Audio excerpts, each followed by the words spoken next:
हम्म। मैं पूछ रहा था कि अभी राइट नाउ आप क्या सुनना ज्यादा पसंद करते हैं, मुन्ना भैया या दिव्येंदु शर्मा? सिर्फ दिव्येंदु सबसे ज्यादा, क्योंकि वो ही हूं मैं, वही वही चीज मुझे डिस्क्राइब करनी चाहिए एज अ पर्सन। हर प्रोजेक्ट के साथ आपको एक नया नाम मिलना चाहिए, तो आई थिंक जब लोग आपके कैरेक्टर के नाम से आपको बुलाते हैं तो आई थिंक वो बहुत बड़ा कॉम्प्लीमेंट है किसी एक्टर के लिए। बट हूं मैं, हाँ, दिव्येंदु ही। मुन्ना एक पार्ट है मेरा जो मैंने प्ले किया, बट हूं तो दिव्येंदु। सबसे खुशी होगी जब वो दिव्येंदु के नाम से ही मुझे जानेंगे। एंड दिव्येंदु जी, हमने सीरीज पार्ट 2 भी देखा, लोगों को बहुत पसंद आ रही है। थोड़ा सा क्योंकि अब सक्सेस भी हो गई है, तो अगर आप अपने दर्शकों को कुछ बताना चाहेंगे कि ये जो कैरेक्टर है, कई सारे एक्टर जब मैं बात करता हूँ तो वो कहते हैं कि देखिए ये जो कैरेक्टर है, ये मुन्ना भैया का कैरेक्टर, आप इसे रियल लाइफ में मत जाइए। तो ऐसा कुछ मैसेज देना चाहेंगे आप आपकी तरफ से?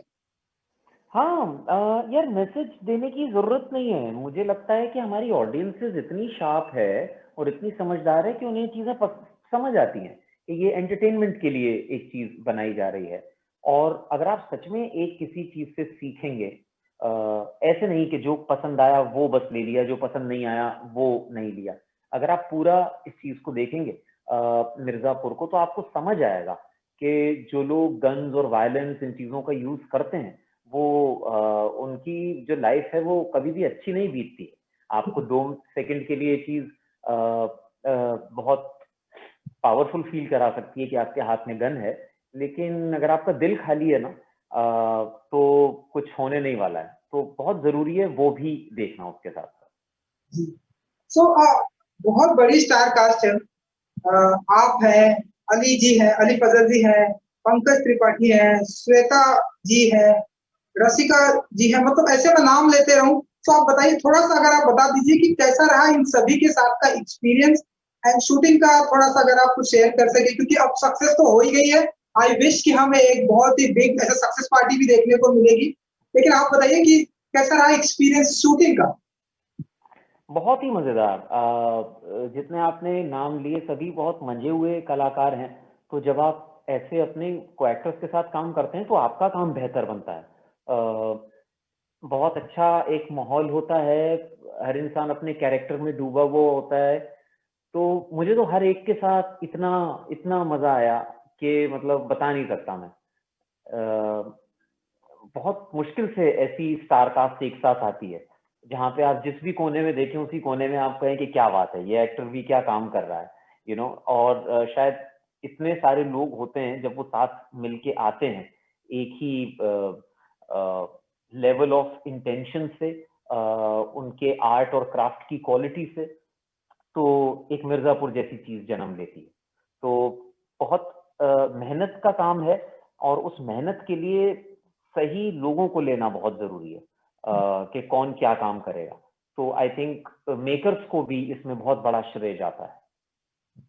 एंड दिव्येंदु जी, जितना मेरा नॉलेज है, हर एक एक्टर चाहता है कि उसकी लाइफ में एक ऐसा कैरेक्टर आए, एक ऐसी फिल्म आए, ऐसी सीरीज आए, ऐसी ऐसा उसके लाइफ में कुछ जुड़े जो कि अमर हो जाए। तो अब मैं ऐसा मानता हूँ कि ये जो मुन्ना भैया का कैरेक्टर है वो कई सालों तक रहेगा। तो कैसे देखते हैं आप अपने इस सीरीज को, या आपकी लाइफ में ये जो मिर्जापुर आया है, इसे कैसे देखते हैं आप?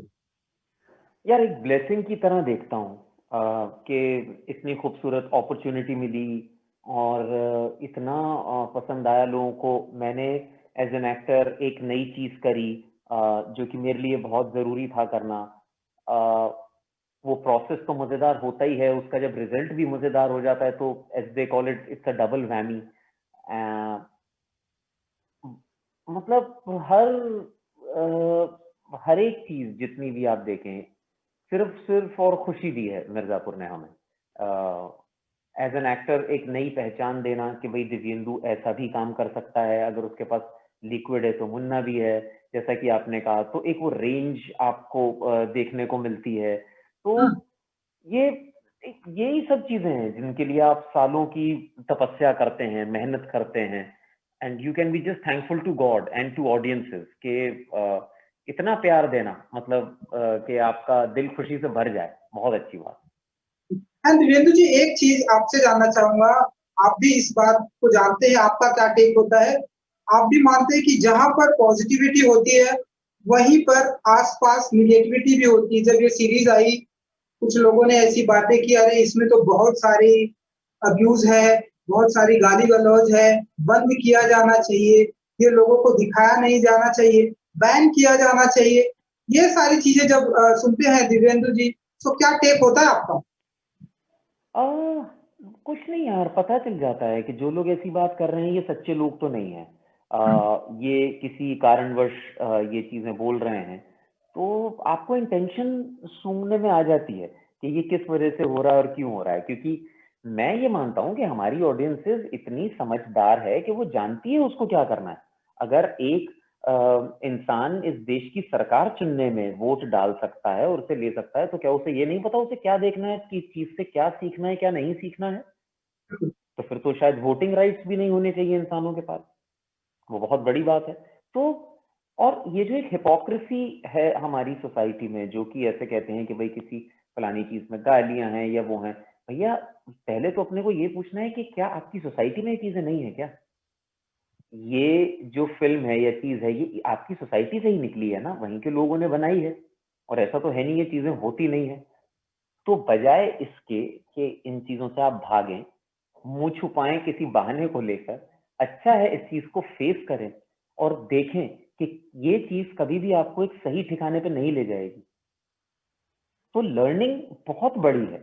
एक सिर्फ अच्छी सीधी सीधी बात अगर आपकी लाइफ में होती रहेगी, तो आप कभी भी एक समझदार इंसान नहीं बनेंगे। जब बात ऊपर नीचे होती है, अनकंफर्टेबल सर्कमस्टेंसेस में आप आते हैं, ऐसी सिचुएशन में आते हैं जहां पे आपने अपने आप को पहले कभी नहीं पाया है, आप एक मैच्योर इंसान बनते हैं। तो बहुत जरूरी सीख है। जी, ये तो बहुत ही अच्छी बात कही आपने दिव्या। एंड पार्ट 1 आई थी तो पार्ट 2 की बात हो रही थी कि हम्म। कब आएगा, कब आएगा। अब पार्ट 2 आया तो हमारे मार्केट में बात हो रही कि पार्ट 3 भी आएगा, जिस तरह से किया गया है लास्ट में।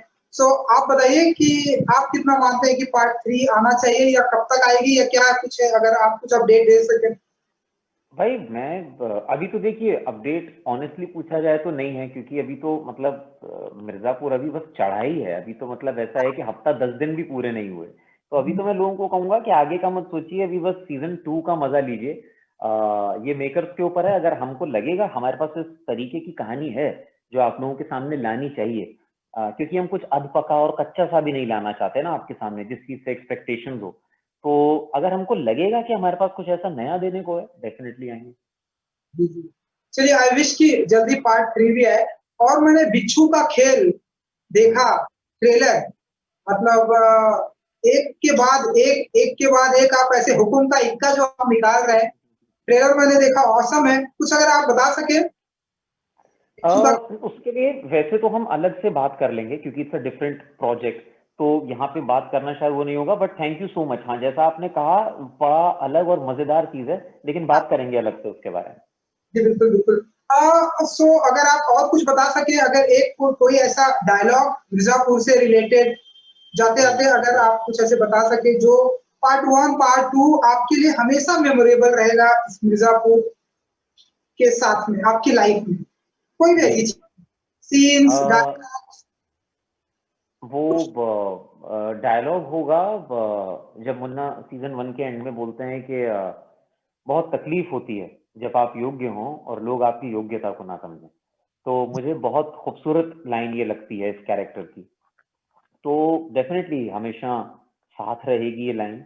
और आई थिंक ये लाइन एक बहुत बड़ा जरिया बनी है लोगों तक मुन्ना के कैरेक्टर को पहुंचाने का, कि सबको ये लगता है कि उनमें योग्यता है, उसको प्रूव करने का सबको मौका मिलना चाहिए।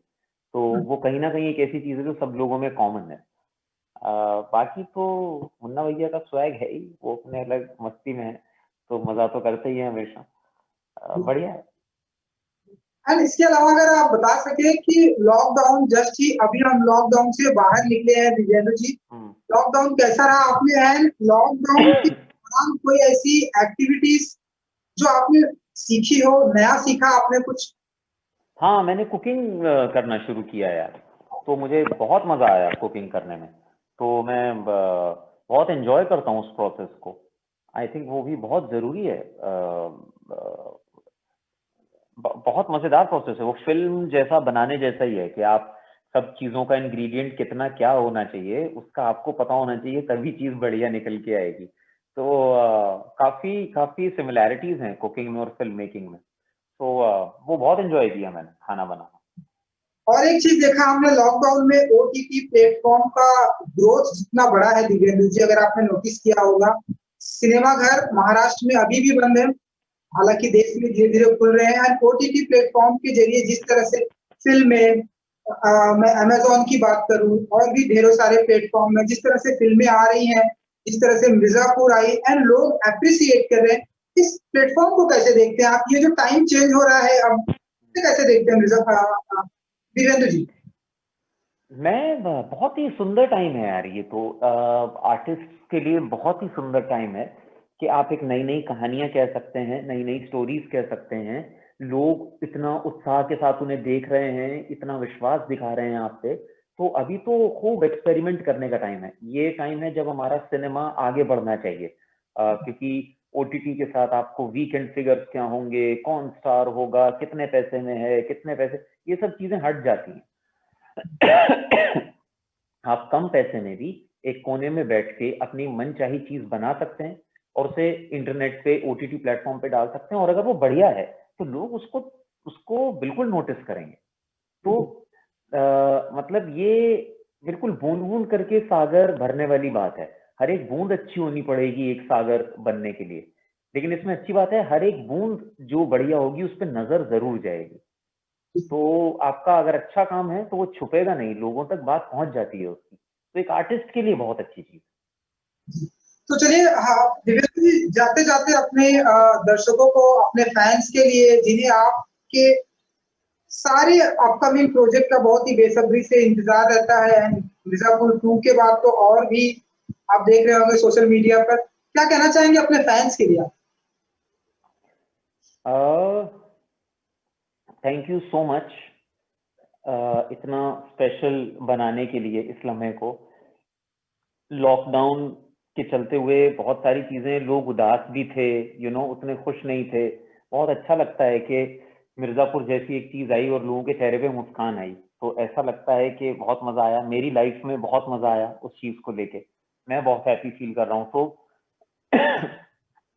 अच्छा लगता है कि साल का शुरुआत चाहे उतना अच्छा नहीं हुआ ज्यादातर लोगों के लिए, लेकिन अंत शायद अच्छा होगा।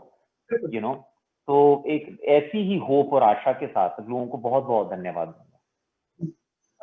Thank you so much Divyendu ji, हमसे बात करने के लिए एंड अपना ब्यूटीफुल टाइम देने के लिए। एंड आई विश कि हम जल्दी इवेंट पर मिलेंगे और फिर ढेरों सारी बातें करेंगे। बिल्कुल, थैंक यू सो मच। चलिए, थैंक यू जी, thank you so much and good luck. Thank you, bye bye.